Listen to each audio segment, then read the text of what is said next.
Hi there. So this is going to be a slightly different video. If you've known me personally, you'd know that I'm a huge Taylor Swift fan. I went for the Eras tour. I've been a fan since I was 11, so that's almost 15, 16 years of being a loyal fan. I own some of her merch. The reason I'm saying all of this is to let you know that I'm a huge Swiftie. But the recent release of her new album, The Life of a Showgirl, has left me feeling very mixed about things. And I thought I'll talk about it from the perspective of someone who's done marketing, who's learned marketing formally. And I thought I'll take you through some of my thoughts on what really makes Taylor Swift the kind of artist that she is, what works in her favor, what is not working out currently. So let's dive right into it.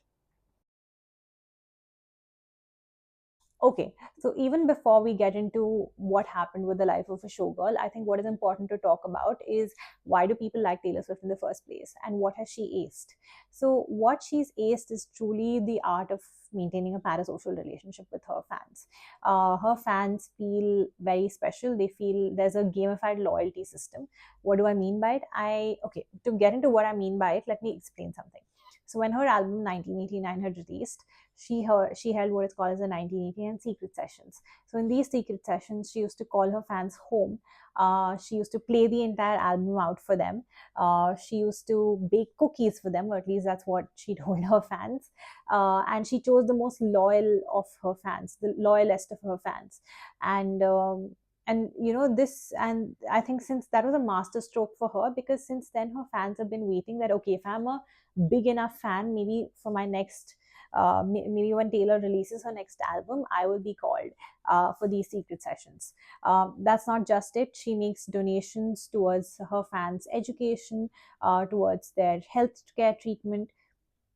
And all of these are very random, arbitrary, and surprising. You never know when Taylor Swift is going to bless you with her magnanimity, or maybe she might not. And this whole will it be me, will it be someone else, this guessing game is a huge incentive for Swifties to pour in a lot of their effort and time and money into being the most loyal fan. So that is what, in my opinion, and I feel this is not talked about that much when people talk about Taylor Swift. They talk about how her lyrics changed their life, etc., which is true. Her lyrics are very powerful.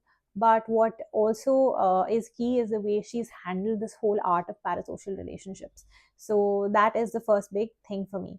And I think I would have to be honest, I also at some point thought that if I was a loyal enough fan, she was going to fly me from India to wherever she is. Obviously, I realized that was a very delusional thought. And I was also feeding into the whole PR dark web that she's cast. But it's a masterstroke, right? Now let's go to the next part. So in this part, I want to talk to you about what happened with the life of a showgirl. Why are people not so happy? Why are Swifties kind of turning against their idol, including me? So the life of a showgirl is there's it overpromised and underdelivered in very B school terms. You usually underpromise, overdeliver, which is what happened with Folklore, a little bit with Evermore. But with this, there was a huge brouhaha that she created around the whole release of the album. There were these random orange doors, and as you can see, I'm also dressed in orange. Orange doors that opened up across different parts of the country, of the world, which I think Spotify had run. So there was a lot of there was a huge buzz around it. She released the album on her fiance's show New Heights. So the buzz was very palpable, and people had high expectations. They thought the album would be about the, so according to her, it was about she wrote it when she was wrapping up the Eras tour. So you know, the general perception, including my own perception, was that she'll talk about the dark side of being so famous and the dark side of being so rich, and you know, the general pressures of being so popular, fame and its pressures. But I think what happened eventually was that the album just seemed like a hastily cobbled together bunch of songs which are not true to the theme. But the bigger problem is not the fact that there isn't a theme, because in my opinion, even Midnights felt like it didn't have a common theme. But with this album, I think there's a huge disappointment because of the expectation and delivery gap. Now, people expect Taylor Swift to be poetic. Writing is her prowess.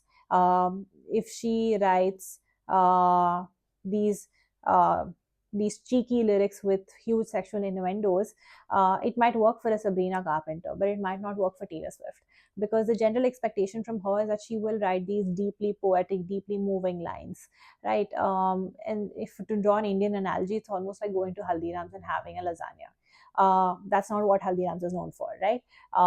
Similarly, that's not what Taylor Swift is known for. This is not to say that she can never make that switch, because she has done it in the past, going from a country singer to being a pop princess. Was a shift she managed very beautifully. She transitioned into that very seamlessly. But this shift is much harder for her, because now, 11 albums in, and this is her 12th album, people expect her to really be writing these deeply moving poetic lines. And suddenly when she comes up with frivolous lines like, did you girl boss too close to the sun, people are very disappointed, including me. So that's the biggest reason, according to me, for the backlash. And also the fact that she's risen so high that it is hard for her uh, to kind of better herself, because she's really reached the pinnacle. There's only so much that an artist can do, or any person can do. There will be an inflection point, there will be a tipping point, and there is going to be a downfall. But what she could do is she can at least take some time off, rewire, recalibrate, see what works, what doesn't work, because we're seeing too much of her right now. And I say this as a fan. I'm seeing too much of her right now. What I need is a break from her. What I need is some sense of scarcity. The moment she kind of retreats into a shell, I will want to see more of her. So that will create a yearning in me as a fan. So these are some things that I wanted to talk to you about as a Swiftie. Please leave your thoughts in the comments below. And if you are a Swiftie, please don't hate me for this. I am one of you, but I'm also someone who's tried to take a little more objective stance at this. And I hope you enjoyed the video.